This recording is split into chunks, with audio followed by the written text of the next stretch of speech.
आज म धेरै दिनपछि घरमा काम गर्दैछु। मेरो भान्जा र म भएर बिहान एउटा आँपको रुख ढाल्यौँ। आँपको रुख ढालेपछि त्यसलाई गिड्यौँ।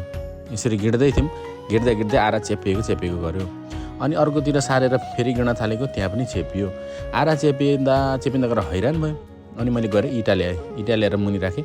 मुनि राखेर ड्याङ यो टुना बनायौँ। बनाएपछि अनि मेरो छोरी ठ्याक्क आइपुगी। छोरीलाई एकचोटि हक गरेपछि छोरी गई। अब मेरो यो टुना पारेको टुक्रालाई ड्याङ चिर्छु। अब सधैँभरि घुमेर मात्रै हुँदैन, नघुमेको पनि धेरै भइसक्यो। अब घरमा काम त गर्नै पर्यो भनेर आज मैले यसरी काम गर्दैछु। मलाई मजाले आउँछ नि यो दाउरा चिर्नु। तपाईँहरूको घरमा पनि दाउरा चिर्नु पर्यो भने मलाई बोलाउनु होला है। तर चार्ज चाहिँ महँगो छ नि। फेरि एक्सर्साइज पनि मजाले हुने। यो दाउरा चिरेपछि शरीरबाट पसिना पनि मजाले बग्छ। एक समय घरमा काम गरेपछि सबैजना खुसी पनि हुन्छन्। अब यति काम गरेपछि म कति दिनको लागि हिरो हो घरको। काम गरेर होस् या एक्सर्साइज गरेर शरीरबाट पसिना चाहिँ निकाल्नै पर्छ। अब हाम्रो एक्सर्साइज घोडा चढेर हुन्छ।